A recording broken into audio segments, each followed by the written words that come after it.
All right, everybody, welcome back. I'm going to show you a little bit of what's called conditional formatting. And what that is it allows us to look at data a little more closely and see, have some stuff jump out at us with color coding or with symbols and things. So first thing I'm going to do is I'm going to look at the sales information for 2019 and the sales information for 2020.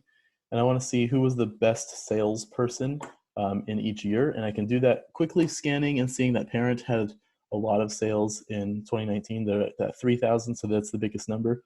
But if I was dealing with data where there was so much I couldn't quickly scan it, let's say I had millions of sales reps for a large company, then it might be too much to just look through real quick. So what I can do instead is I can highlight the data I want to analyze, which is the sales data for 2019. I don't want to include 2020 yet because I'm going to analyze 2020 separately from 2019.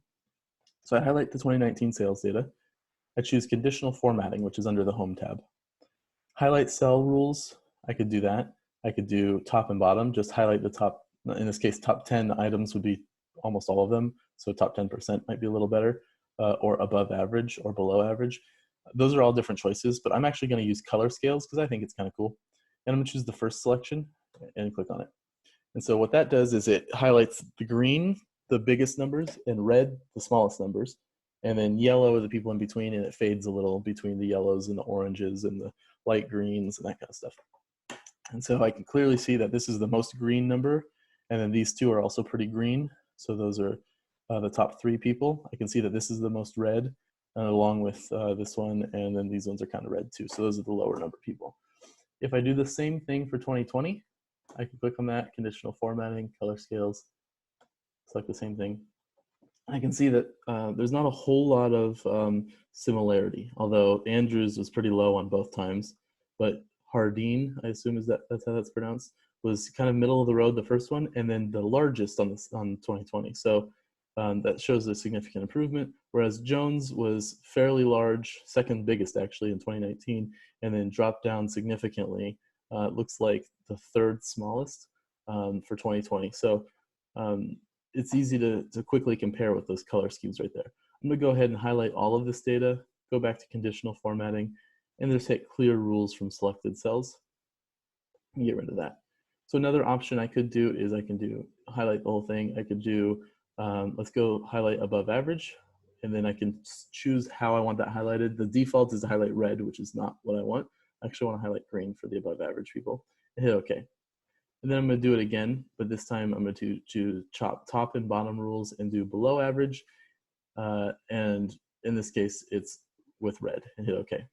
So now I can see my top 3 are the above average people, and my bottom, in this case, there's 11, I think, choices. So 7, 8 people that are highlighted red.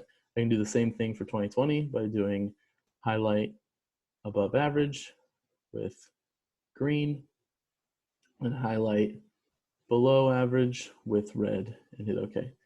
So in this case, the people who are above average are actually there's more of them, which tells me that there's less differentiation, there's less difference between the middle people, the people who are the highest and the people who are the lowest. Those are closer together. In this case, there are only 3 people who are above average, which means those people are significantly larger than the rest of the population, because they account for more sales than a lot of the other people. Those 3 together account for half of the sales, whereas the rest of the other 8 combined account for the other half of the sales. Where in this case, it looks to be a lot closer to 50-50. Cool, so that's conditional formatting and a way to quickly analyze that information. I'm gonna go ahead and clear formatting again. Clear rules from, I could choose entire sheet or selected cells, either one is fine. And that's pretty good. Another option, just so that you're aware, is you can do conditional formatting with icons. If you were, let's say you're working for like AT&T or something, you could choose like these little cell phone bars, that might be a nice touch if you were doing something for them, or if you were working for, I don't know, some kind of like traffic related business. I have no idea what that would be, but you could do traffic lights. It might just be nice if you're working for, I don't know, Caltrans or something.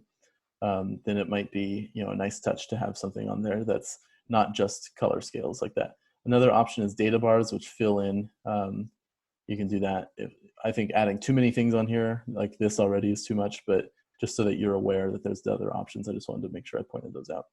And then you can get rid of them the same way as you do the other ones. You can clear from selected cells. Cool, so that's conditional formatting. And so a lot of what we just went over in the past couple segments was how to analyze data by hand, really. I mean, it's not really by hand, but it's, this is the longer way of doing it in Excel. I will show you a much faster way with pivot tables in the next version. And that's actually gonna start us off, I think, with Excel Advanced as pivot tables.